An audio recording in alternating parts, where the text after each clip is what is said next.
ये सब चल रहा है और आज कराची वर्सेस कोयटा का मैच था। दोनों टीमें अपने मतलब उस तरह से परफॉर्म अभी कर नहीं पाई थी और दोनों ने कमबैक करना था और आज कराची ने जबरदस्त कमबैक किया आई थिंक। लेकिन मैच अगर बात की जाए तो बिल्कुल वन साइडेड हुआ है। मतलब चेज में कहीं पे भी लगा नहीं कि कोयटा जीतने की तरफ जा रहा है। खैर कराची ने आज टॉस जीता और बैटिंग का फैसला किया। ये अप्रोच है एक पॉजिटिव अप्रोच और ये इसका तो सबसे बड़ा रीजन है वो डेविड वार्नर है। क्योंकि मैं वही कहता हूँ कि हम आज मुझे मैच देख के ना मुझे थोड़ा सा ऐसे लगा मैं ज्यादा आई थिंक अब कंसर्न हूँ कि पाकिस्तान क्रिकेट के बारे में जो बातचीत हो रही है ना यार हमें कुछ भी नजर नहीं आ रहा इस वक्त। अगर देखा जाए कोई ऐसा टैलेंट नजर आ ही नहीं रहा। मैं पाकिस्तान लोकल्स की बात कर रहा हूँ कि जहां पे आपको एक कोई ऐसा प्लेयर नजर आया हो जो बिल्कुल ही आई थिंक एक तो टैलेंट तो हो लेकिन माइंडसेट भी उसका ऐसा हो कि वो कुछ कर सकता हो। कुछ नहीं आपको नजर आ रहा। खैर स्कोर कार्ड में आपको बताता हूँ। कराची ने टॉस जीता और बैटिंग का फैसला किया। टिम साइफर्ट और डेविड वार्नर इन्होंने भी कोई इतना खास स्टार्ट नहीं किया था। मतलब वार्नर ने 31 रन बनाए हैं वो स्क्रैची थे काफी स्क्रैची रन थे कोई इतने कन्विंसिंग नहीं थे। खैर उसने 31 रन बनाए 20 बॉलों में। साइफर्ट ने भी 27 रन बनाए। सो एक डिसेंट स्टार्ट मिल गया था। 61 में पहला आउट हुआ उनका। नीचे से फिर जेम्स विंस ने 70 रन बनाए जिसकी बदौलत और वो इनिंग की आखिरी बॉल पे आउट हुए और मुझे लगता है कि अभी 10 से 20 रन कराची ने शॉट बनाए थे। उसकी वजह यह है कि इन्होंने अटैक करना आखिरी ओवर में शुरू किया। उससे पहले ये सिंगल डबल में चल रहे थे। शायद वो सेंसिबल भी था बट आई थिंक 2-3 ओवर पहले आप अटैक कर सकते थे। उसकी वजह मैं आपको बताता हूँ वो क्यों। खैर उसके बाद आज चेंजेस दोनों टीमों में थे क्योंकि अभी किसी टीम को उनकी प्लेइंग 11 नहीं मिल रही। मुझे लगता है कि इसमें हमें थोड़ा सा ना ज्यादा देखना चाहिए। टीमों को भी देखना चाहिए। आई थिंक मुझे लगता है कि हम इस पर बात कर सकते हैं कि क्या बेस्ट प्लेइंग 11 हो सकती है। इसीलिए जब ये टूर्नामेंट कोई भी स्टार्ट होता है मुझे लगता है कि उसको सही टाइम होता ही नहीं है कि क्या बेस्ट 11 हो सकती है। क्योंकि आप ये देख रहे हैं क्वेटा एक बेहतरीन टीम है। मैं अगर एक टीम मुझे चुननी हो पीएसएल की स्ट्रॉन्गेस्ट टीम तो मैं क्वेटा कहूंगा। लेकिन वो कॉम्बिनेशन उनका बन ही नहीं पा रहा। इसी तरह मैं जिस तरह पहले कह चुका हूं कि लाहौर और इस्लामाबाद मुझे लगता है कि वो पीक टीमें हैं लेकिन उनका कॉम्बिनेशन बना हुआ है और वो परफॉर्म भी कर रहे हैं। सो सही टाइम पे परफॉर्मेंस आना वो टीमों को ऊपर ले जाती है और वो दोनों टीमें बेहतर कर रही हैं बाकी टीमों से। खैर उसके बाद आज रियाजुल्लाह खेल रहे थे। ये अंडर 19 से आए हैं और अच्छे प्लेयर हैं बट आई थिंक एक्सपीरियंस की भी बहुत ज्यादा कमी है। सो वो नजर भी आई। खैर वो भी जल्दी आउट हुए। हुसैन भी जल्दी आउट हुए। इरफान खान ने अजी भाई मैं वही बात कर रहा हूँ कि हम टैलेंट टैलेंट करते रहते हैं बट टैलेंट का क्या करना है। कौन सा टैलेंट मुझे समझ नहीं आता। हम किसी को यहाँ पे देखते हैं ना तो उसको यहाँ पे मीडिया चढ़ा देता है कि बहुत एक्स्ट्राऑर्डिनरी टैलेंट है। नहीं है भाई। पाकिस्तान के पास इस वक्त लाइमलाइट में जो लोग हैं वो अगर उसका कंपैरिजन आप दुनिया से कर रहे हो ना तो भाई उस लेवल का टैलेंट ही नहीं है इस वक्त। उसकी सबसे बड़ी वजह डोमेस्टिक क्रिकेट। आप कहते हो फॉर एग्जांपल अभी काफी चेंजेस होते हैं। इस तरह अभी एक चेंज हुआ था। मुल्तान सुल्तान ने कहा हम एक कोच लेके आएंगे फील्डिंग कोच अपना बेसबॉल से जिससे फील्डिंग हमारी बिल्कुल चेंज हो जाएगी। ऐसे नहीं होता। आपके जो प्लेयर्स हैं वो खेलते हुए जहां से आ रहे हैं उन्होंने जो 10-12 साल क्रिकेट खेली है वो आप कह रहे हो कि यहाँ पे आके बिल्कुल चेंज हो जाएगा। ऐसे नहीं होगा। वो नीचे से जो चीज आपके अंदर इंस्टॉल हुई हुई है वो एकदम नहीं निकलेगी। वो ये 8-10 मैचों से नहीं निकलेगी। इसीलिए आई थिंक मैं वही बात करूंगा। मैं पहले भी बात कर चुका हूँ। एक तो चीज आपको बतानी पड़ेगी आपको खेलना किस तरीके से। दूसरा आपको डिफाइन करना पड़ेगा कि क्राइटेरिया क्या है आपकी क्रिकेट का स्ट्रक्चर क्या है। किसी को कुछ नहीं पता और क्रिकेट खेलनी किस तरह से है ताकि वो टॉप से लेकर बॉटम तक सबको पता हो कि ये माइंडसेट होना चाहिए। माइंडसेट गुजरी शाह ने 2 इनिंग्स खेली। लोग कह रहे हैं बहुत जबरदस्त। भाई नहीं है जबरदस्त। आपका वो टैलेंट नहीं है जो हाँ आप ये कह सकते हो कि बाकियों से बेहतर परफॉर्म कर रहा है बट ग्लोबली आप देखो तो सही कोई कंपैरिजन नहीं है। आई थिंक वो माइंडसेट वैसा है ही नहीं। आप आज मैं आपको बताता हूँ अभी कोयटा ने आज स्टार्ट किया था मैच। उसने फिन आइलैंड ने पहली बॉल में छक्का मारा दूसरी तीसरी बॉल में आउट हो गया। पाकिस्तानी बैट्समैन किस तरह स्टार्ट करते हैं कोई अप्रोच नहीं है। मेरे ख्याल से इस वक्त एक इनिंग सिर्फ उसकी आई है क्या नाम है उसका, साजिद अफर खान की, जिसने 200 टच किए, उसमें भी उसकी डॉट बॉल से काफी थी। आज भी आप कोयटा की इनिंग देखें, कोई माइंडसेट अप्रोच कोई नजर ही नहीं आई, अपना लोकल टैलेंट बिल्कुल फजूल है। और खैर उसके बारे में बात करते हैं। खैर इन्होंने 175 रन बना लिए थे, नबी ने भी आखिरी ओवर में 2 छक्के लगाए, इसकी वजह से इन्होंने 175 बना लिए, वरना ये भी 160 के राउंड अबाउट ही चल रहे थे। और वहां पे भी मुझे अप्रोच की कमी नजर आ रही थी लोकल प्लेयर्स की तरफ से, या नहीं नजर आती भाई। पिच भी ड्राई काफी था, लेकिन मैं एक्सक्यूज ये पिच को नहीं दे सकता। मतलब अगर इन्होंने ऐसी बैटिंग की है, मेरे ख्याल से 10-15 रन अभी भी कम थे, ये ज्यादा हो सकते थे। और बैटिंग मेरे ख्याल से गंदी हुई है। खैर बॉलिंग की अगर मैं बात करूं कोयटा की, तो मोहम्मद आमिर ने 4 ओवरों में 42 रन दिए, 2 आउट किए। नहीं अच्छी बॉलिंग कर रहा था आमिर आज। ये पिछले मैच में भी आई थिंक इसने कोई इतनी खास बॉलिंग नहीं की थी। ये आउट वो हुए हैं जो विकेटें दी गई हैं।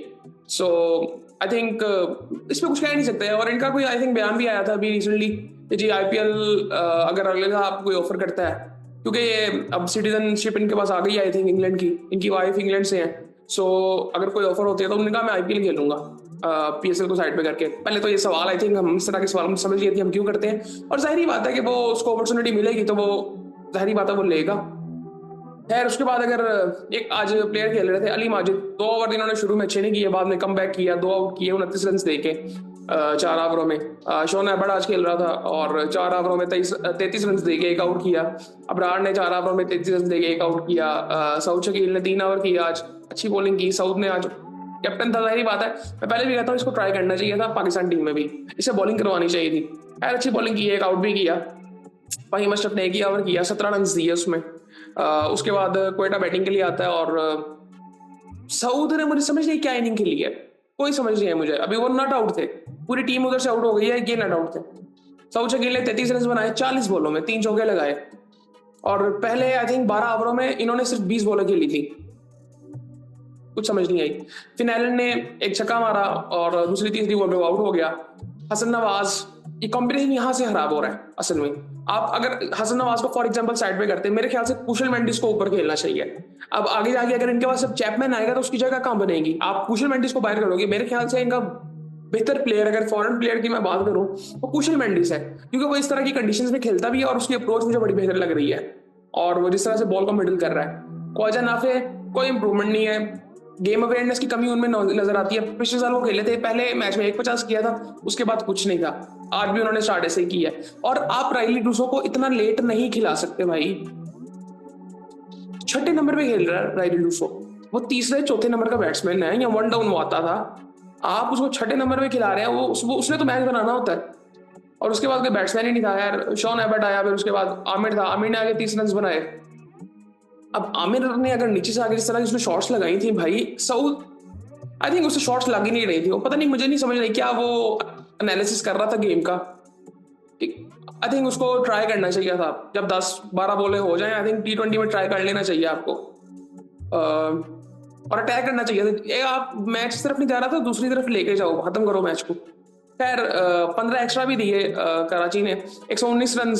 मेरे ख्याल से वो डेविड वार्नर सामने बोर हो गया था आखिरी ओवर में, उसने भी कुछ कहना शुरू कर दिया था इनको, मेरे ख्याल से बोर हो गया था। खैर इनकी फॉलो फिगर्स की अगर बात करें तो पहली 8 पे, दूसरी 9 पे, तीसरी 34 पे, चौथी 36 पे, पांचवी 37 पे। 37 पे 5 आउट हो गया, आपका मैच खत्म हो गया भाई। तो आप आई थिंक वो माइंडसेट हमें नजर आना चाहिए था, वो इसलिए नजर नहीं आया कि आपके लोकल प्लेयर्स खेल रहे थे। सो ये एक बड़ा रियल कंसर्न हो गया, क्योंकि ऐसा कोई आपको प्लेयर नजर नहीं आ रहा, कोई लीडरशिप आपको नजर नहीं आएगी, कोई लीडरशिप नहीं है भाई, सीधी सी बात है। आप कहते हो जी आपका बेस्ट कैप्टन मोहम्मद रिजवान है, उसका माइंडसेट भी ऐसा नहीं है। वो बिल्कुल उसी तरह से सोचता है कि यार पहले मैच बनाओ, आखिरी ओवर तक मैच खींचो, बाद में आखिरी 2-3 ओवर में देखेंगे मैच जीत सकेंगे जो जीत लेंगे। इस माइंडसेट से क्रिकेट नहीं खेली जा सकती आजकल की, बड़ी सिंपल सी बात है। खैर उसके बाद अगर कराची की बॉलिंग की बात करें, मुझे बड़ा अच्छा लगा कि आज मीर हमजा को खिलाया, इसको रेगुलरली खिलाना चाहिए। मुझे अगर 2 लेफ्ट आर्म बॉलर चूज करने हो पाकिस्तान के, तो मैं पहला तो मोहम्मद आमिर होगा, तो वो अपना दिमाग आई थिंक इस्तेमाल करता है, ओपन माइंडेड है, जरा समझता है चीजों को, गेम अवेयरनेस उसको है, अपनी बॉलिंग का उसको पता है। उसके बाद मैं कहूंगा कि मीर हमजा, शायद मीर हमजा उससे बेहतर भी हो सकता है टेस्ट में, लेकिन वो इतनी क्रिकेट खेल रहा नहीं है, इसको रेगुलरली खिलाना चाहिए हर फॉर्मेट में।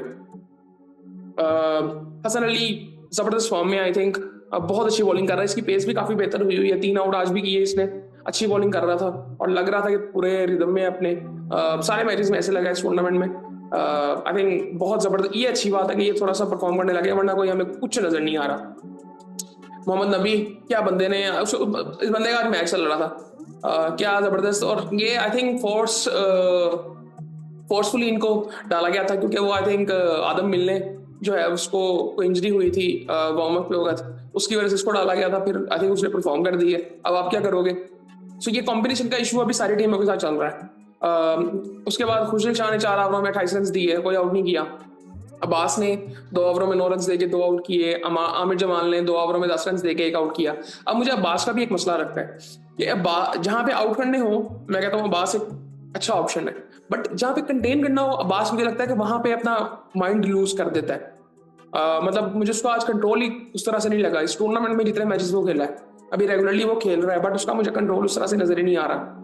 सो आई थिंक उसको थोड़ा सा देखना चाहिए।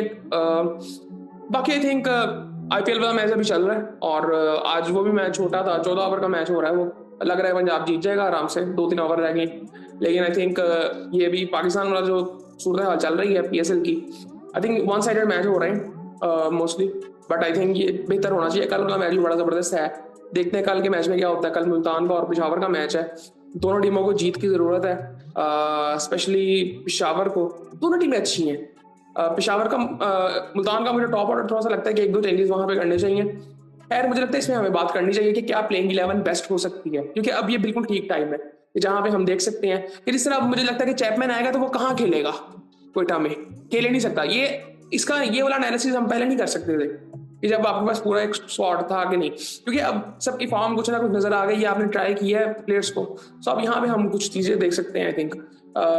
खैर ये आज का मैच था। आप बताएं, मुझे लगता है कि थोड़ा सा ना अब हमें सीरियसली बहुत चीजें देखनी पड़ेंगी।